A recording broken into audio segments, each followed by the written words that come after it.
Have you ever noticed that the dumbest person in the room is often the loudest? The one with the least knowledge speaks with the most authority? The most incompetent individual radiates the most confidence? This isn't coincidence. This is psychology's cruelest joke, and you're about to discover why your brain has been lying to you your entire life. Right now, as you read this, there's something you believe you're good at, something you're confident about, something you bet money on. But here's the terrifying truth. The stronger your confidence, the more likely you are to be completely wrong. And the worst part? You literally cannot see it. Your mind won't let you.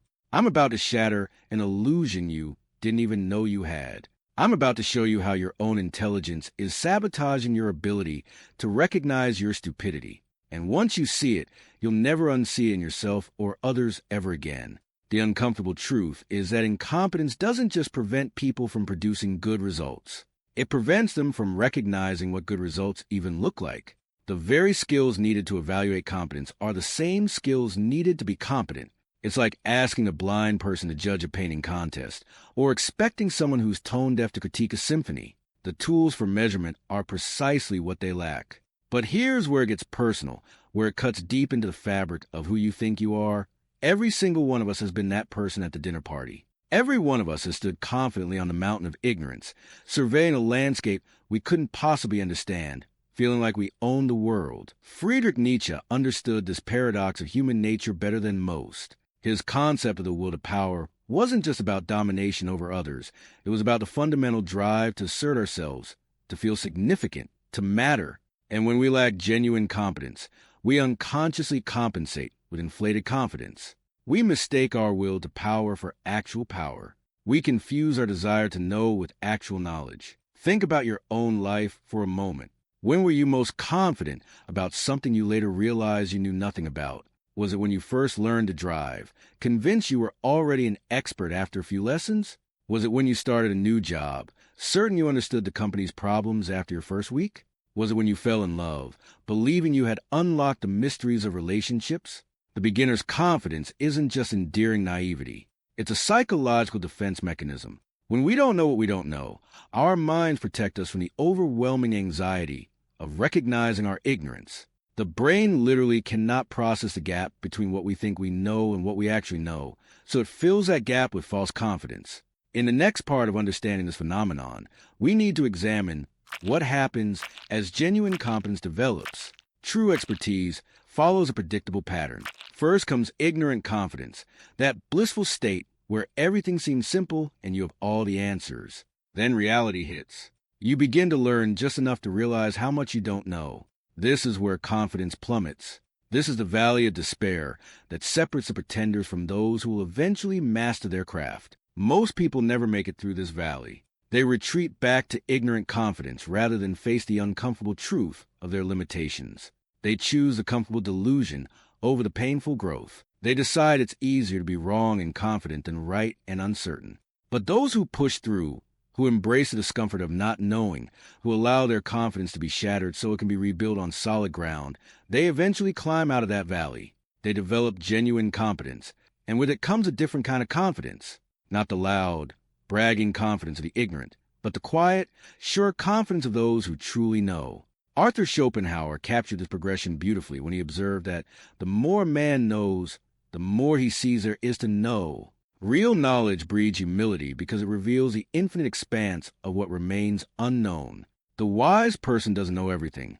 They know how much they don't know. So how do you recognize when you're trapped in the Dunning-Kruger effect? How do you know when your confidence is genuine versus when it's compensation for incompetence?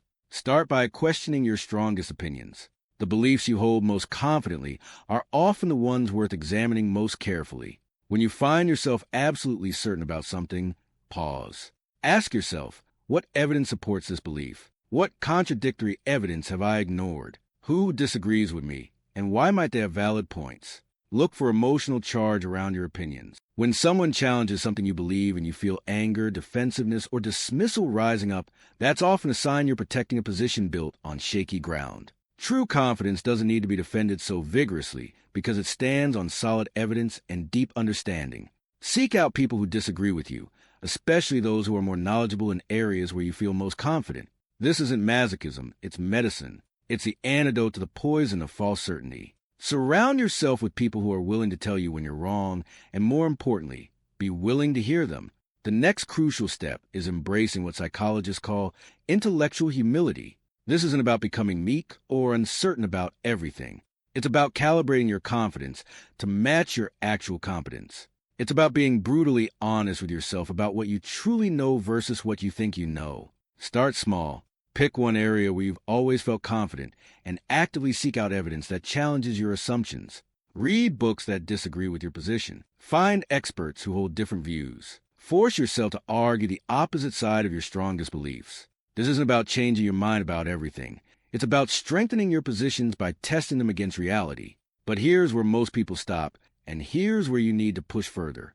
It's not enough to simply recognize the Dunning-Kruger effect in yourself. You need to use this recognition as fuel for genuine growth. You need to transform the discomfort of discovering your ignorance into excitement about what you could learn.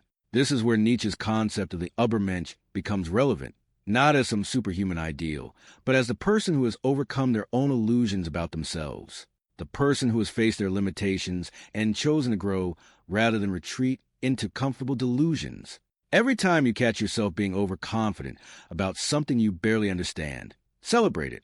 You've just identified an opportunity for real growth. Every time someone challenges your beliefs and you feel that defensive anger rising, recognize it as a gift. They're showing you exactly where your understanding is weakest. In your relationships, stop trying to win every argument and start trying to understand every perspective. Stop proving how smart you are and start discovering how much you can learn. The person who always needs to be right is usually the person who's most often wrong. In your career, volunteer for projects that challenge you beyond your current competence. Seek out mentors who will tell you hard truths. Ask for feedback that will hurt your ego but strengthen your abilities. The discomfort of admitting ignorance is temporary, but the growth that comes from it is permanent. The ultimate irony of the Dunning-Kruger effect is that overcoming it requires exactly what it prevents: the ability to accurately assess your own competence. But there is a way through this paradox. You develop metacognitive skills, the ability to think about your thinking. You become conscious of your own mental processes. You learn to step outside yourself and observe your own mind with the same clarity you'd observe someone else's. This is a path from unconscious incompetence to conscious competence, from false confidence to genuine wisdom. It's not an easy path, but it's the only path that leads to real growth, real understanding, real power in the world. The question isn't whether you've fallen victim to the Dunning-Kruger effect. You have. We all have. The question is what you're going to do about it now that you know. Are you going to retreat back into comfortable ignorance, or are you going to use this knowledge as a foundation for genuine growth? The choice before you isn't just about becoming smarter. It's about becoming human in the truest sense, about joining the ranks of those brave enough to face reality instead of hiding behind comfortable lies. It's about choosing the path of warriors who fight not against others, but against their own ignorance. Every moment you wait, every second you hesitate, you're choosing to remain trapped in the prison of false confidence. But you have the key now. You've always had it. The question that will define the rest of your life is simple. Will you use it? The most dangerous person is the one who doesn't know they're dangerous. The most ignorant person is the one who doesn't know they're ignorant. But the most powerful person is the one who recognizes both their power and their limitations. Which person will you choose to be? Write in the comments. I choose to see my blindness so I can truly see. I choose uncomfortable truth over comfortable lies. I choose to become the person I was always meant to be.